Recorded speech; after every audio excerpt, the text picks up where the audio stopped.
of done is better than perfect. I'm your host, John Grubbs. Welcome to the show. Now, if you've been following this show for a while, you probably know by now that this is a show that gives you the opportunity to learn anywhere you are in life.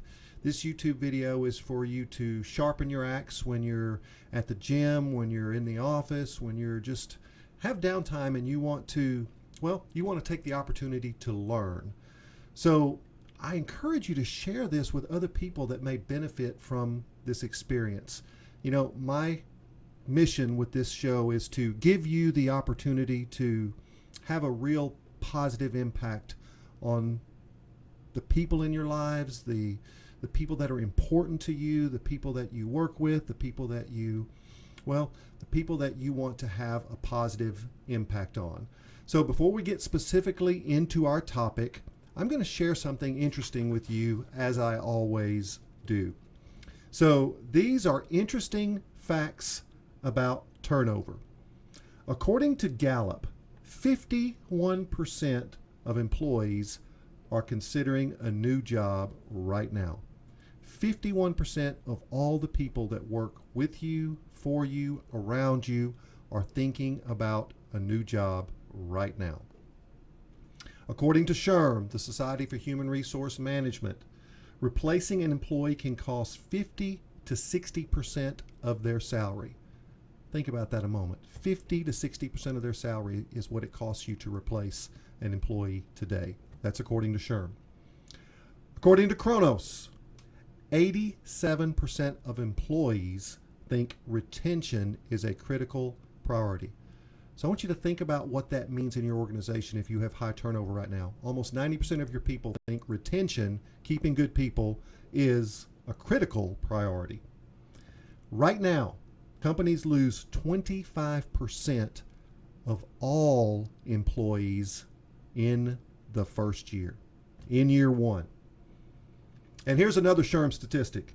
69% of employees are likely to stay 3 years if they experience great onboarding. What is your onboarding like right now? And here's another big one that may surprise you. Offering remote work can reduce your turnover right now by 25%. So these statistics are kind of they're ready to prime the pump for today's topic. All right, so here's our topic: how to keep top performers. Is there a secret? Is it magic? Why are so many companies struggling? A study revealed that 87% of engaged employees are less likely to leave a job. Another study said that 64 companies discovered that if they had high engagement, they had twice the annual net income of organizations who have poor engagement with their employees. So let me say that again. A study of 64 companies discovered that organizations with high engagement had twice the annual net income of organizations whose employees have poor engagement. So wait, what does that mean? High engagement gets you twice the income? Let that soak in a minute. Employee engagement is a riddle to so many companies. Why? And most companies don't even know if their employees are engaged. I want you to stop here and think, do you know if your employees are engaged at work? It's mind-boggling. So what I'm going to do with you today is share 4 powerful tools. Now, there are more, but I'm going to share with you the first 4. This should be where you focus in your organizations. And these tools are meant to engage your team and know if they're engaged. And listen, some of these may seem obvious at first, but I want you to dig below the surface and be really, really honest with yourself. Are you really doing these 4 things? So are you ready? Are you ready? Let's go. Number 1, communicate for a connection. Do your supervisors really, really know your employees? Do they know details about their family, their hobbies, their pets? In my training, I call this the pieces of me activity. Supervisors should plan 10 minutes a day with each employee. Now, it doesn't mean that they actually spend 10 minutes a day with each employee, but they should plan 10 minutes a day with each employee, asking about their family, their hobbies, and their pets. Does this shock you? Think about the math. If the average span of influence for a supervisor is 15 employees, one supervisor to 15 employees is ideal. That's 150 minutes in a day. That's 2.5 hours of a supervisor's time per day really talking and getting to know the employees. And you might think, well, there's no way I have time. I don't have time. Well, let me tell you something. Time is an excuse.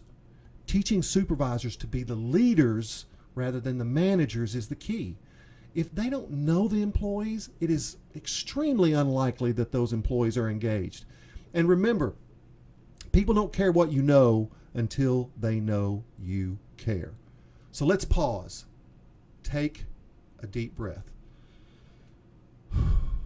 Comment below if you have an opinion about this. Let me know what you're thinking.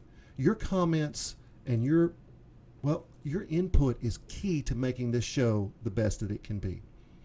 So here's number 2. Give feedback regularly. I discovered long ago that people really want to do a good job. Most people sincerely want to do a good job. And when we care about our performance, we need regular feedback to validate our actions. And folks, by the way, the annual performance appraisal simply is not enough to feed those employees who really want to perform at the highest level. And if you don't know, I have another show on this channel called Killing 3 Sacred Business Cows. And one of the first cows that we slaughtered was the annual performance appraisal. Watch for that show. So continuing, the most seasoned executives do not know that there is a 5-step process for delivering feedback. They were never taught how to share feedback with employees, and they've been simply winging it in the past. And by the way, this 5-step method is also on another show on this channel, so see my video. Here's number 3. Let go of the bicycle seat. Stop micromanaging. Stop hovering over your employees. Stop trying to control outcomes. Give them the freedom to succeed or fail. Celebrate when they succeed and learn from the failure. Be a coach and stop going onto the field. Look, I know that's hard to do, but you must let go. Let it go. Let it go. Let it go. Take a deep breath and let it go. Number 4, inform, inform, inform. I want you to think about scoreboards everywhere in your organization. I want you to think about individual scoreboards. I want you to think about departmental scoreboards. I want you to think company-wide metrics everywhere. These are the key to information. And we are living with a millennial generation that can absorb information like no other. They are the information generation. And what scoreboards do is they tap into our competitive nature. We're all competitive to some degree. And guess what? I've helped companies improve production by 15% minimum just by keeping score. Yes, 15% is the low end of keeping score everywhere in your organization. Your team wants to know the score. Tell them. So let's recap. Communicate for success comes from the connection that we make with our people. You know, we want to know what their kids are into. We want to know what their hobbies are. We want to know what their pets are. When you know this about your people, it allows you to have connections that build deep and meaningful relationships at work. And if you care about me, then I'm more likely to be engaged. Remember, number 2, provide constant feedback, positive and constructive. We all want to be challenged to some degree. And number 3, stop trying to control outcomes and just let go. Coach them to success. And probably here's the big one. 10x the information that you provide your employees. Whatever you do today, multiply it times 10, pour it on. The more information you give, the more likely they are to be engaged at work. So why? Why is this so important? Why am I so passionate about this idea of retention and talent? Well, folks, we're in an all-out war for talent right now. Don't take people for granted. Engaged employees are more productive. Engaged employees are less likely to quit. Engaged employees are fun to work with. And engaged employees are the key to success. This is not hard to do. It's work, but it is the difference between managing and leading. So if you enjoyed the show, subscribe to the channel, share it everywhere on social media, slam the bell so that you'll be notified when I provide a new show to this channel. Together we can make the world a better place, one video at a time. I'd love to hear your comments. I'd love to hear your thoughts.